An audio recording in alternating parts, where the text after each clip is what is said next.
Good morning, dear brothers and sisters in Christ. In today's Holy Mass, we include in our prayers the following intentions. For the thanksgiving of 𝘗𝘳𝘦𝘢𝘴𝘩 Velasquez, Elise Sofia Basa, Attorney Elton de la Cruz. For the birthday thanksgiving of Larliam Martin David, Kian Francis Basa, Ruth Morales, and for the safe travel of Jonathan Sibug.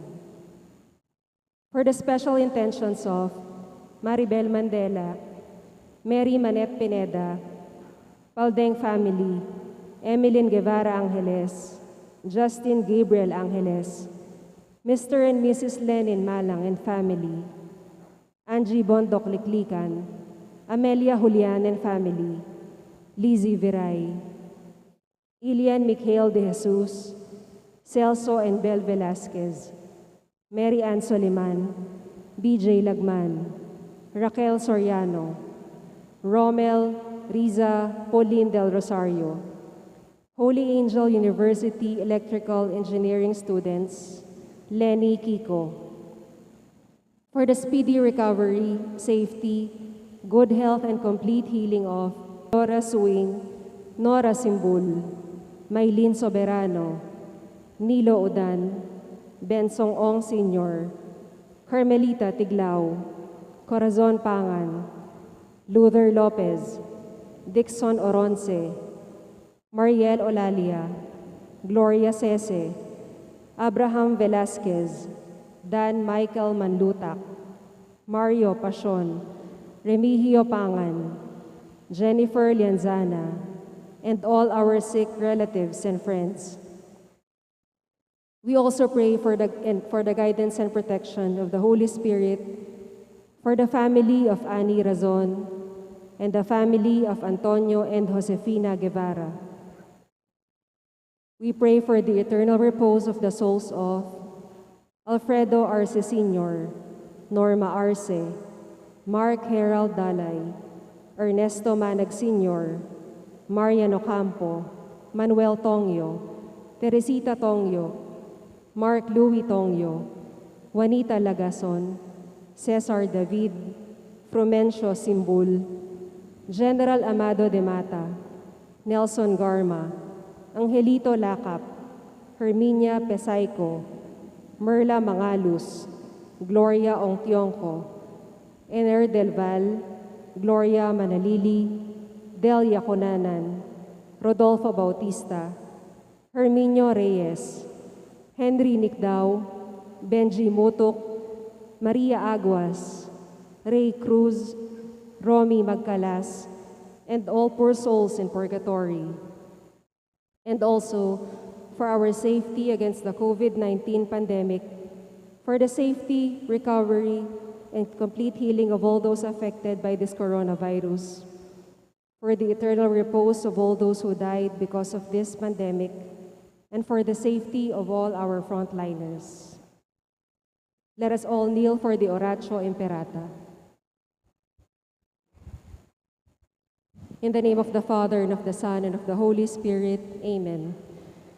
Merciful and compassionate Father, we confess our sins, and we humbly come to you to find forgiveness and life.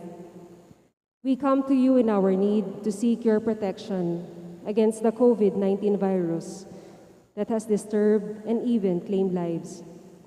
We ask you now to look upon us with love, and by your healing hand, dispel the fear of sickness and death, restore our hope, and strengthen our faith. We pray that you guide the people tasked to find cures for this disease and to stem its transmission. Bless our efforts to use the medicines developed to end the pandemic in our country. We pray for our health workers, that they may minister to the sick with competence and compassion. Grant them health in mind and body, strength in their commitment, protection from the disease. We pray for those afflicted. May they be restored to health. Protect those who care for them. Grant eternal rest to those who have died. Give us the grace in these trying times to work for the good of all and to help those in need. May our concern and compassion for each other see us through this crisis and lead us to conversion and holiness.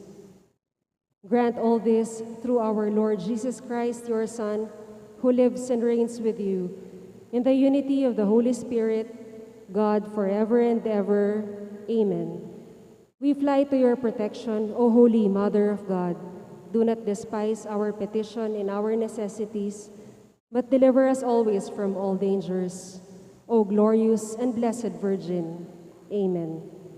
Virgen de los Remedios, health of the sick, Saint Joseph, Saint Raphael the Archangel, Saint Jude Thaddeus, San Roque, San Lorenzo Ruiz, San Pedro Calungsod, Santo Cristo del Perdón. In the name of the Father, and of the Son, and of the Holy Spirit. Amen.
As one family, let us begin our celebration with our act of faith. In the name of the Father, and of the Son, and of the Holy Spirit. Amen. The grace of our Lord Jesus Christ, and the love of God, and the communion of the Holy Spirit be with you all. And with your spirit. My dear friends, to prepare ourselves to celebrate these sacred mysteries, let us call to mind our sins.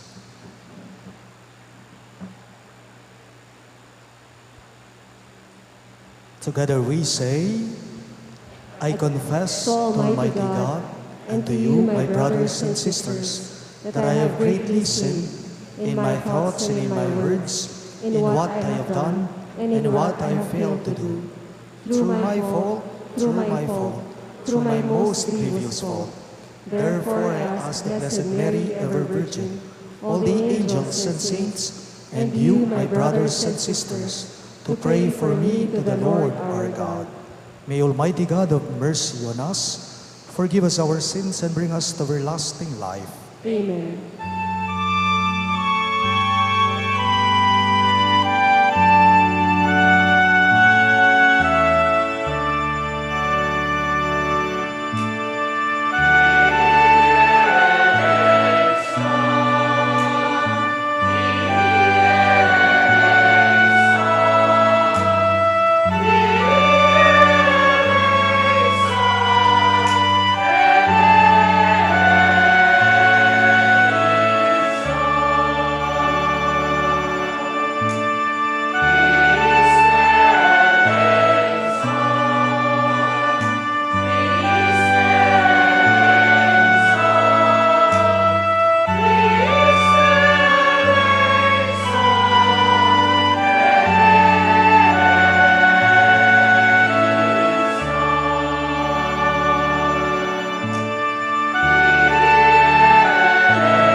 excelsis Deo.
Receive our prayer.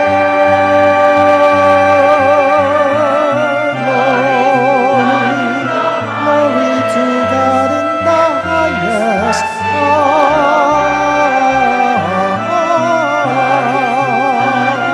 Glory to God and peace to God's people on earth.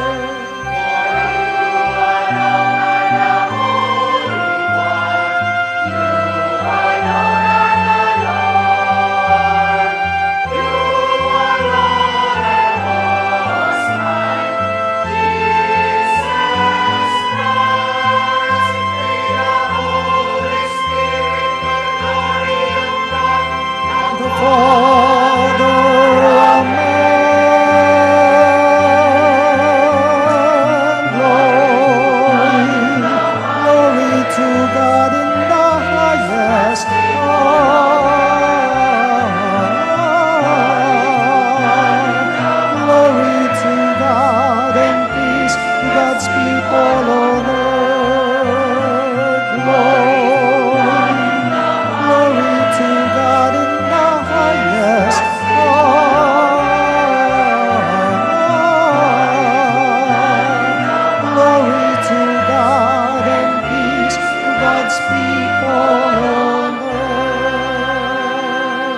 Let us pray.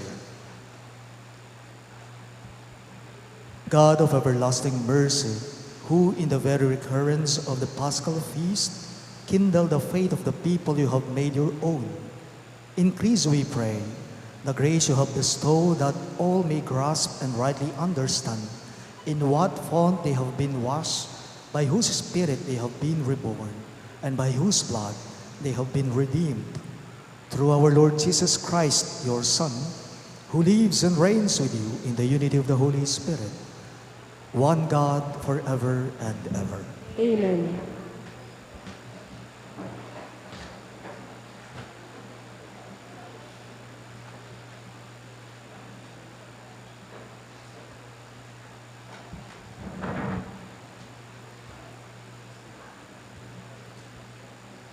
A reading from the Acts of the Apostles. Many signs and wonders were done among the people at the hands of the apostles. They were all together in Solomon's portico. None of the others dared to join them, but the people esteemed them. Yet more than ever, believers in the Lord, great numbers of men and women were added to them. Thus, they even carried the sick out into the streets and laid them on cots and mats, so that when Peter came by, at least his shadow might fall on one or another of them. A large number of people from the towns in the vicinity of Jerusalem also gathered, bringing the sick and those disturbed by unclean spirits, and they were all cured.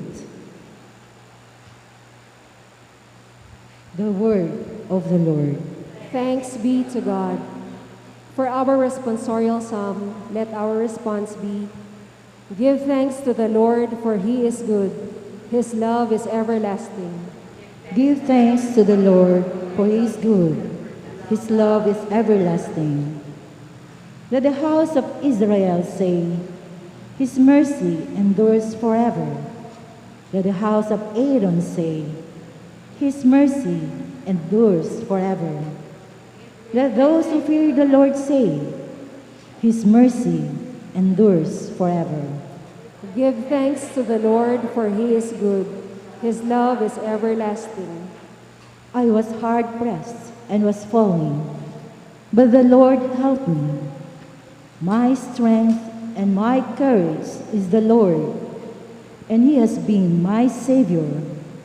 The joyful shout of victory in the tents of the just. Give thanks to the Lord, for he is good. His love is everlasting. The stone which the builders rejected has become the cornerstone. By the Lord has this been done. It is wonderful in our eyes. This is the day the Lord has made. Let us be glad and rejoice in it. Give thanks to the Lord, for he is good. His love is everlasting.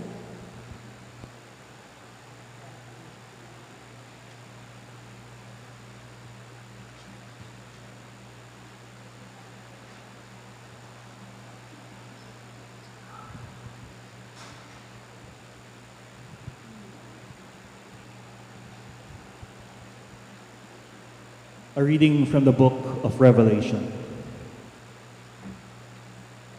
I, John, your brother, who share with you the distress, the kingdom, and the endurance we have in Jesus, found myself on the island called Patmos, because I proclaimed God's word and gave testimony to Jesus. I was caught up in the Spirit on the Lord's day, and heard behind me a voice as loud as a trumpet, which said, "Write on a scroll what you see." Then I turned to see whose voice it was that spoke to me. And when I turned, I saw 7 gold lampstands, and in the midst of the lampstands, one like a son of man, wearing an ankle-length robe with a gold sash around his chest. When I caught sight of him, I fell down at his feet as though dead. He touched me with his right hand and said, "Do not be afraid. I am the first and the last, the one who lives. Once I was dead, but now I am alive forever and ever. I hold the keys to death and the netherworld. Write down, therefore, what you have seen and what is happening and what will happen afterwards." The word of the Lord. Thanks be to God.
You believe in me, Thomas, because you have seen me, says the Lord.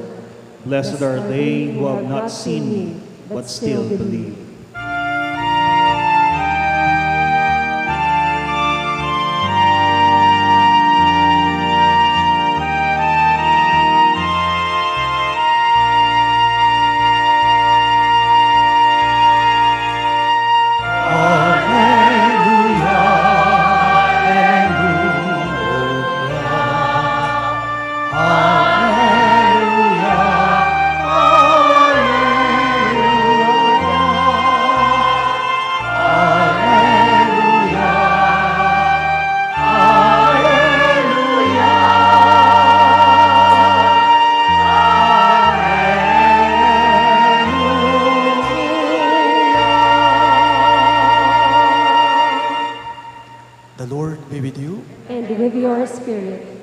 From the Holy Gospel according to St. John.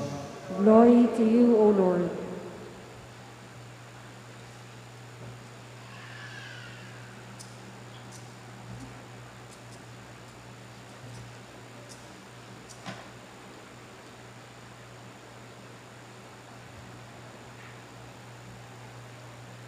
On the evening of that first day of the week, when the doors were locked, where the disciples were for fear of the Jews, Jesus came and stood in their midst and said to them, "Peace be with you."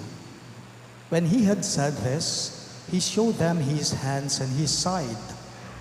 The disciples rejoiced when they saw the Lord. Jesus said to them again, "Peace be with you. As the Father has sent me, so I send you." And when he had said this, he breathed on them and said to them, "Receive the Holy Spirit. Whose sins you forgive are forgiven them, but whose sins you retained are retained." Thomas, called Didymus, one of the 12, was not with them when Jesus came. So the other disciples said to him, "We have seen the Lord."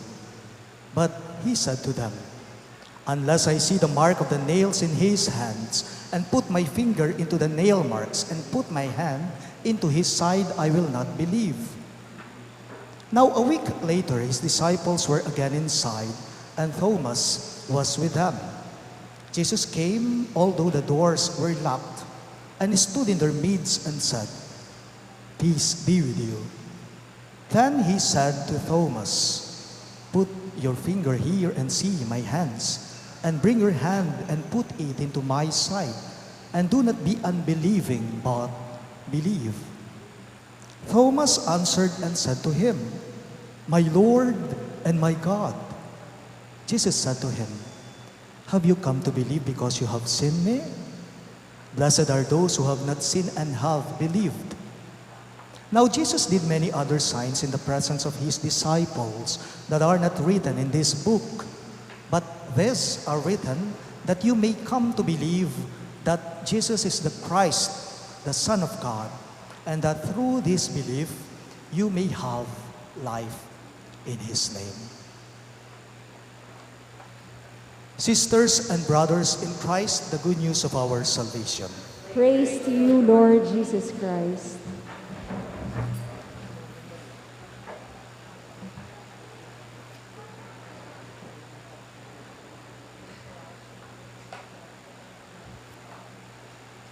Kung isang teacher lamang po siguro ako, at tapos student ko, si Tomas na nabanggit ang kanyang pangalan sa ating ebanghelyo ngayong linggo.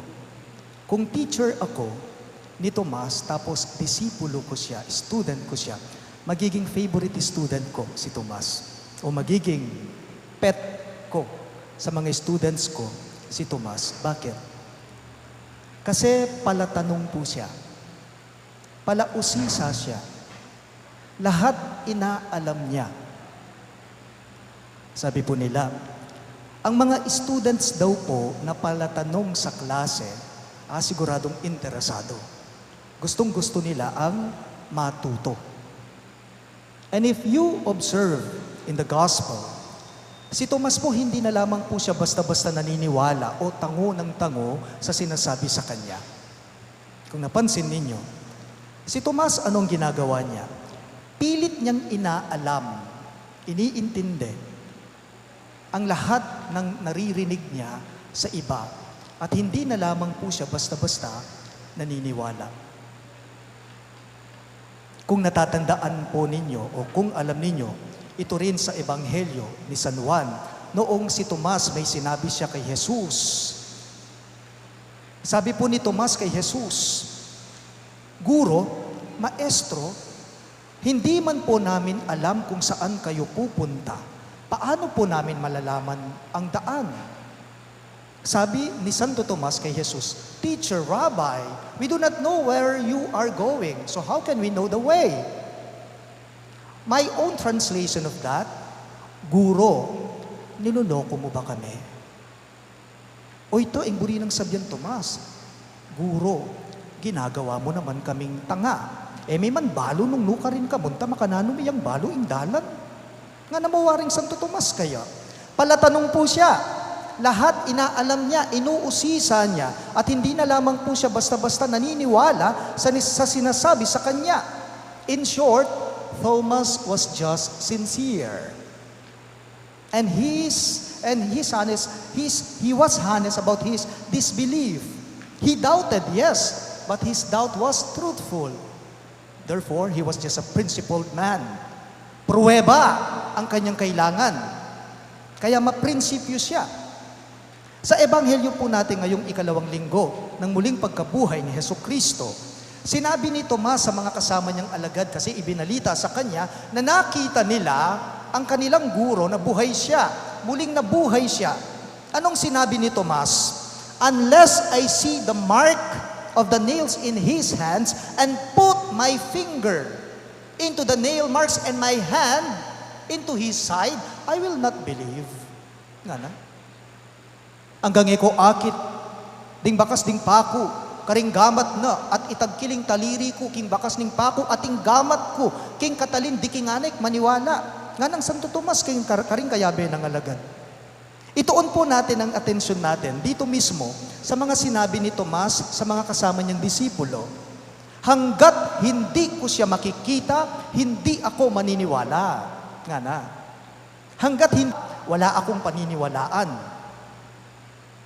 Pansinan niyo po, pamaglalaway na pong tao, deti nga mano ng Tomas, king mipas sa Ebanghelyo. At ako'y naniniwala din po, tayo din si Santo Tomas. Ang bawat isa sa atin ngayon na nagsisimba, lahat tayo, wala tayong ipinagkaiba kay Tomas as apostol. Tao-tamo mo naman pong mga selan, kalupa ng Santo Tomas mo naman. Ano ang gusto natin? Hahawakan muna bago maniniwala. Burita mo, talnan taya pa mo, bayo tamo tango. Marahil po ang iba sa inyo, namamalengke po. Ikayo pong mamalengke, nasisimbangin. Kayong mga namamalengke dyan, di ba kapag namamalengke kayo, ano kadalasan ang ginagawa ninyo? Bago nyo bibilhin ng isang produkto, kahit ano pa man yan, kahit pagkain yan, ang gagawin mo, pipiliin mo muna, hahawakan mo muna, salat-salatan me, talan me, bayo me saliwan. Ale, gusto po kasi natin sigurado, maselan tayo sa totoo. Maselan po tayo sa quality, sa kalidad ng isang produkto o pagkain man ito. Pero paalala lang po sa ating lahat, kapag ang pinag-uusapan naman natin ay tao, hindi po ganyan. Kasi po ang tao, hindi naman isda yan. Ang tao, hindi naman po pagkain yan na kailangan mo munang hawakan. Ang tao, hindi naman po appliances yan na kailangan mo munang subukan. Kailanman hindi mo makikilala ang tao kung hanggang hawak ka lamang dito. Akilala mo ang tao, makikilala mo ang tao sa pamamagitan ng iyong pagrespeto, sa pamamagitan ng iyong pagsuyo, sa pamamagitan ng pag-ibig mo, sa pamamagitan ng pagtitiwala mo, makikilala mo ang tao. Ang ganda po ng sinabi ni Jesus sa ating ebanghelyo ngayong linggo. Sabi ni Jesus, mapapalad daw yung mga taong naniniwala sila sa Kanya kahit hindi nila siya nakikita. Blessed are those who have not seen and have believed, Jesus said in the Gospel. Palagi pong inuugnay kay Tomas Apostolo, kay Santo Tomas, ang bansag na the doubting Thomas. And I would like and love to believe that Thomas, he is not the doubting Thomas, but he is the thinking Thomas. He is not the doubting Thomas, he is the thinking Thomas. Nag-iisip kasi siya bago siya maniwala. Hindi naman sa nag-aalinlangan o nagdududa siya. Doubt is about thinking. Doubt is about thinking. Noong magkakasama daw pong una, ang mga alagad ni Jesus tapos hindi nila kasama si Santo Tomas, one probable explanation was Thomas went by himself to understand everything. Kasi hindi niya maintindihan ang lahat. Marahil ay nagtatanong siya, inuusisa niya ang lahat. Kaya't noong nagpakitang muli si Jesus on the second apparition of Jesus to His disciples at nandoon si Tomas, ano pong sinabi ni Tomas? Thomas exclaimed, "My Lord and my God," he said. Question, is doubting wrong?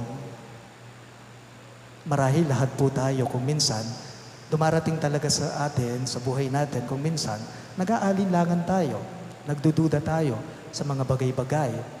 Lalong-lalo na po sa mga fake news na alam nating nangyayari ngayon, very rampant sa panahon natin ngayon, social media, kung minsan, kahit sa mga taong kaharap natin. Paalala lang po, kailanman hindi ka mabibigyan ng kapanatagan ng kalooban kung mayroon kang pag-aalinlangan. At kailanman, hindi ka mapapayapa kung palagi kang nagdududa. At palagi ka na lamang maghihinagpis kung ikaw ay walang peace sa sarili mo. Mapapalad po yung mga taong naniniwala sila kahit ang Diyos hindi nila nakikita. Nuan la po kanuretang maniwala, magtiwala, ang yang ere akakit ing apong Ginoo. Ano po ang naging bunga ng muling pagkabuhay ni Jesucristo?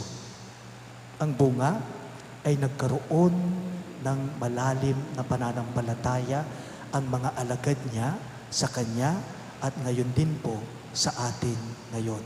Kaya't sa kabila po sana ng mga suliranin, sa kabila po sana ng mga problema o pagsubok na hinaharap natin, sa kabila po kung minsan nag-aalinlangan na tayo o nagdududa na tayo kung naririyan ba talaga ang Diyos sa atin at kung minsan ay tinatanong na natin siya, sana po panghawakan natin itong mga salitang sinabi niya sa mga alagad niya.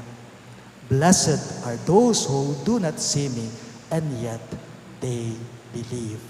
Sabi ni Jesus, mapalad la, nuwan la, retang maniwala kaya, retang magtiwala kaya, ang giyang ede akakit.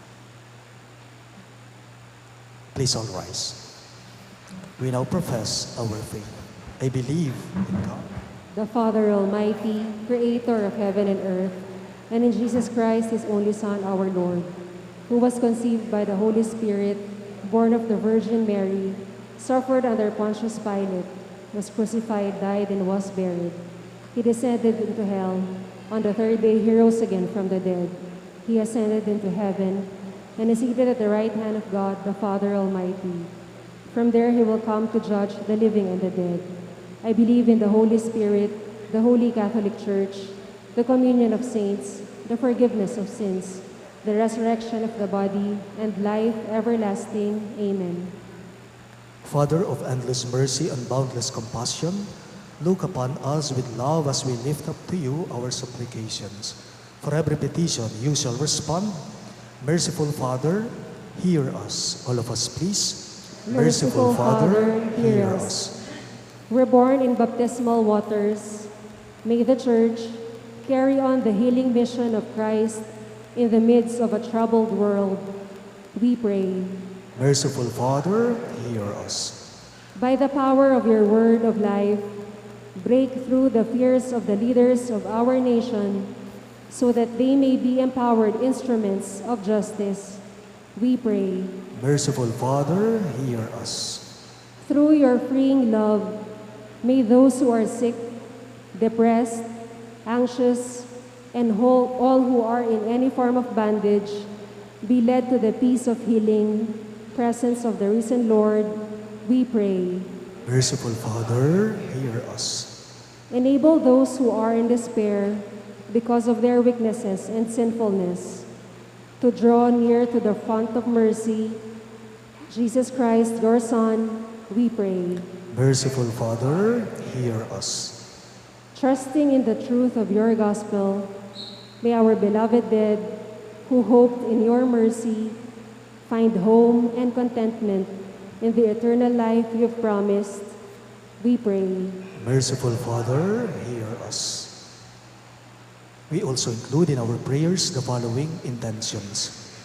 For the thanksgiving of 𝘗𝘳𝘦𝘢𝘴𝘩 and 𝘗𝘢𝘕 Velasquez, Eli Sofia Basa, and attorney Elton de la Cruz. And for the birthday thanksgiving of Larliam Martin David, Kian Francis Basa, and Ruth Morales. And for the safe travel of Jonathan Sibog. For the special intentions of Maribel Mandela, Mary Manette Pineda, Dipaldeng family, Emeline Guevara Angeles, Justin Gabriel Angeles, Mr. and Mrs. Lenin Malang and family, Angie Bondok Liglican, Amelia Julian and family, Lizzie Viray, Elian Micael de Jesus, Celso and Bel Velasquez, Marian Soleman, BJ Lagban, Raquel Soriano, Romel Riza, Pauline del Rosario, the Holy Angel University Electrical Engineering students, and students Lenny Kiko. And for the speedy recovery, safety, good health, and complete healing of Chodora Swing, Nora Simbul, Maylin Soberano, Nilo Udan, Bensong Ong Sr., Carmelita Tiglao, Corazon Pangan, Luther Lopez, Dixon Oronze, Marielo Lalia, Gloria Sese, Abraham Velasquez, Dan Michael Manlutak, Mario Pasion, Remio Pangan, Jennifer Lianzana, and all our sick relatives and friends. And for the guidance and protection of the Holy Spirit, for the family of Ani Razon, and the family of Antonio and Sofina Guevara. and for the eternal repose of the souls of Alfredo Arce Sr., Norma Arce, Mark Harold Dalay, Ernesto Manag Sr., Mariano Campo, Manuel Tonggyo, Teresita Tonggyo, Mark Louis Tonggyo, Juanita Lagazon, Cesar David, Frumencio Simbol, General Amado de Mata, Nelson Garma, Angelito Lacap, Herminia Pesaico, Merla Mangalus, Gloria Ongchoco, Ener Del Val, Gloria Manalili, Delia Cunanan, Rodolfo Bautista, Herminio Reyes, Henry Nicdao, Benji Mutuk, Maria Aguas, Ray Cruz, Romy Magcalas, and all poor souls in purgatory, we pray. Merciful Father, hear us. Let us pray for the urgent concerns of our community and our personal intentions.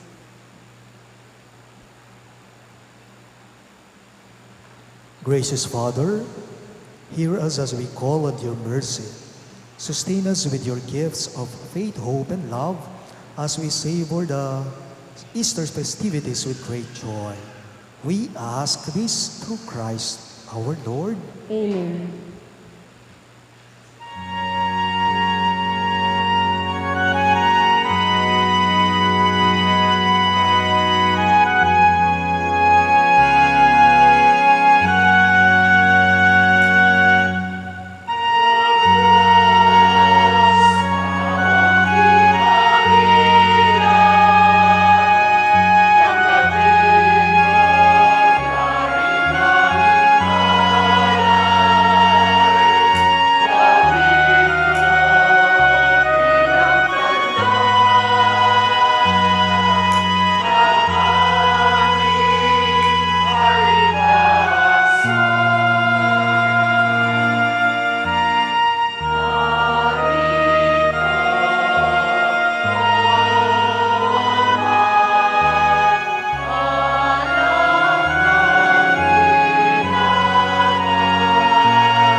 Pray, my dear friends, that my and your sacrifice may be acceptable to God, the Almighty Father. May the Lord accept the sacrifice at your hands for the praise and glory of his name, for our good and the good of all His holy church. Accept, O Lord, we pray, the oblations of your people, that renewed by confession of your name and by baptism, they may attain unending happiness. We ask this through Christ our Lord. Amen. The Lord be with you. And with your spirit, Lift up your hearts. we lift them up to the Lord. Let us give thanks to the Lord our God. It is right and just. It is truly right and just, our duty and our salvation, at all times to acclaim you, O Lord, but in this time above all to laud you yet more gloriously, when Christ our Passover has been sacrificed. For we, the old order destroyed, a universe cast down is renewed, and integrity of life is restored to us in Christ. Therefore, overcome with paschal joy, every land, every people exalts in your praise, and even the heavenly powers with the angelic hosts sing together the unending hymn of your glory as they acclaim.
Of all holiness, make holy therefore these gifts, we pray, by sending down your Spirit upon them like the dewfall, so that they may become for us the body and blood of our Lord Jesus Christ.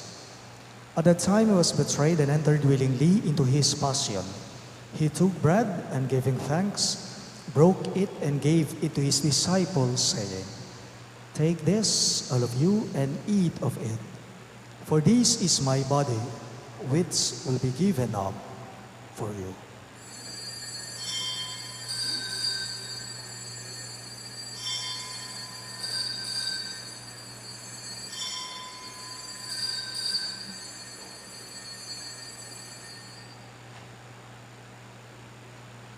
In a similar way, when supper was ended, he took the chalice, and once more giving thanks, he gave it to his disciples, saying, "Take this, all of you, and drink from it.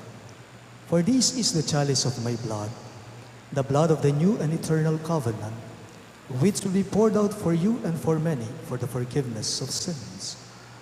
Do this in memory of me."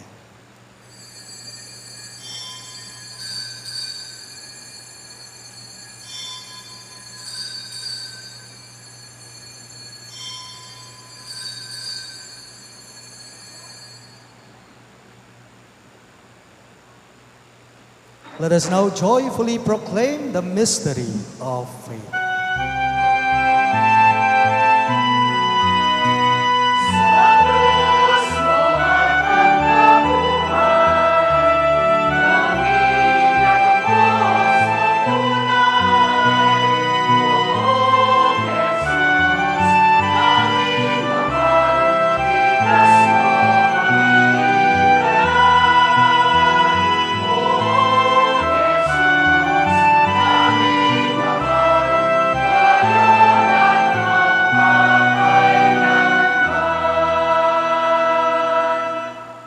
Therefore, as we celebrate the memorial of his death and resurrection, we offer you, Lord, the bread of life and the chalice of salvation.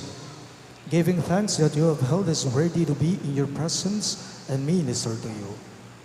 Humbly we pray that partaking of the body and blood of Christ, we may be gathered into one by the Holy Spirit. Remember, Lord, your church spread throughout the world, and bring her to the fullness of charity, together with Francis, our Pope, Florentino, our Bishop, Pasiano, our Bishop Emeritus, and all the clergy. Remember also our brothers and sisters who have fallen asleep in the hope of the resurrection, and all who have died in your mercy, especially Alfredo Sr., Norma, and Mark Harold. Welcome them into the light of your face. Have mercy on us all, we pray, that with the Blessed Virgin Mary, Mother of God, with Saint Joseph, her most chaste spouse, with the blessed apostles, Saint Jude Thaddeus, our patron saint, and all the saints who have pleased you throughout the ages, we may merit to be co-heirs to eternal life, and may praise and glorify you through your Son, Jesus Christ. Through him, with him, and in him, in the unity of the Holy Spirit, all glory and honor is yours, Almighty Father, forever and ever.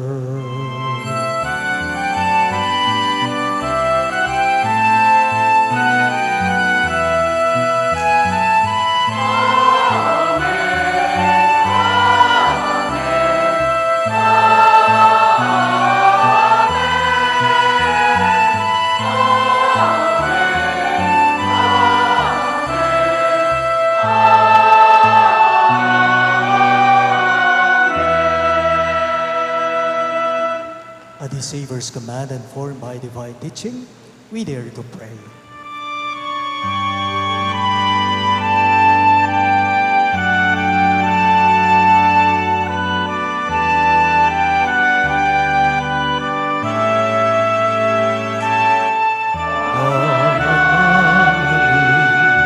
Sumasalangit ka, sambahin ang ngalan mo, papasahanin ang kaharian mo, sundin ang loob mo dito sa lupa, para sa langit, bigyan mo po kami ngayon ng aming kakanin sa araw-araw, at patawarin mo kami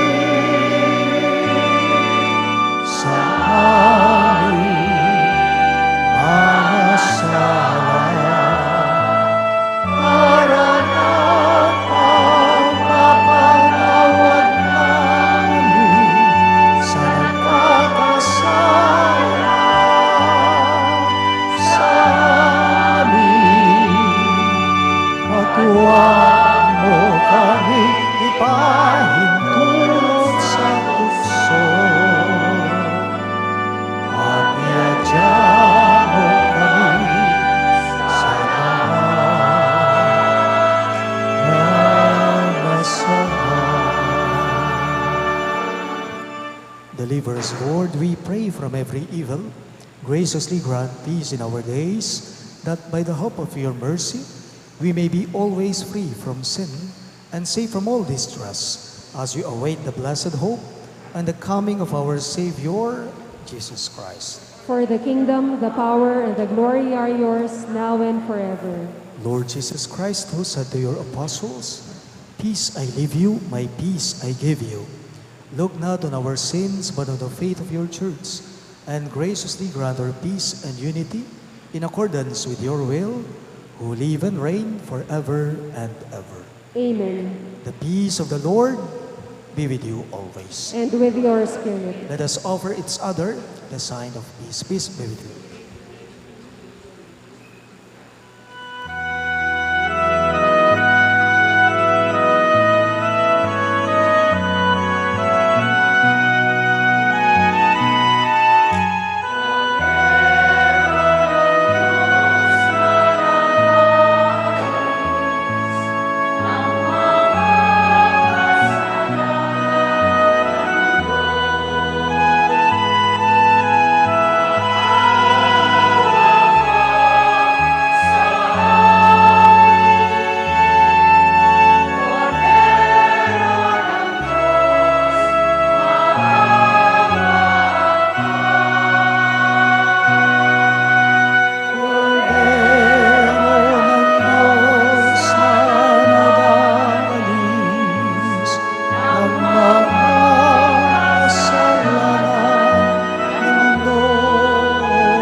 Behold our risen Lord, Christ Jesus. He is the Lamb of God who takes away the sins of the world. Happy are those who are called to his supper. Lord, I am not worthy that you should enter under my roof, but only say the word, and my soul shall be healed.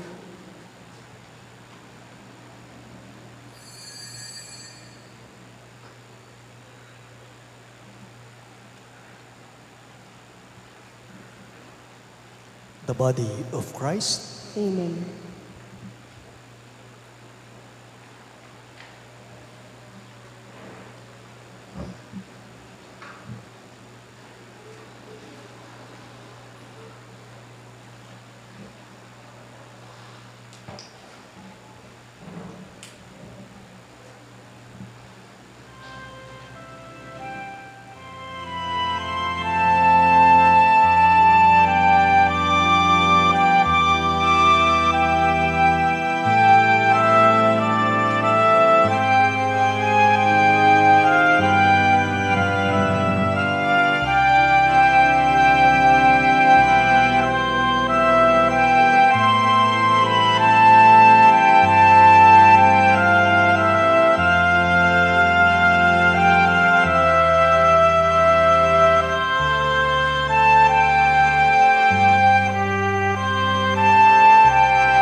Please rise.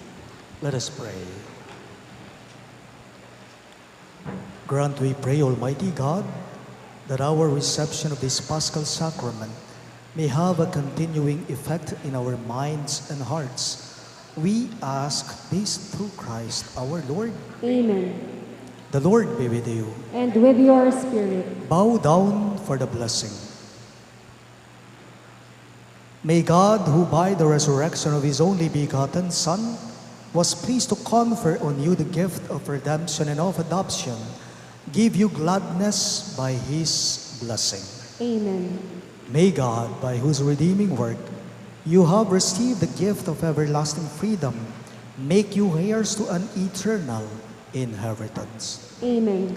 And may you, who have already risen with Christ in baptism through faith, by living in a right manner on this earth, be united with Him in the homeland of heaven. Amen.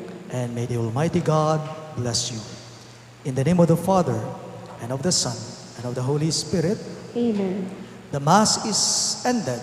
Go in peace, glorifying the risen Lord by your life. Alleluia, alleluia. Thanks be to God. Alleluia, alleluia.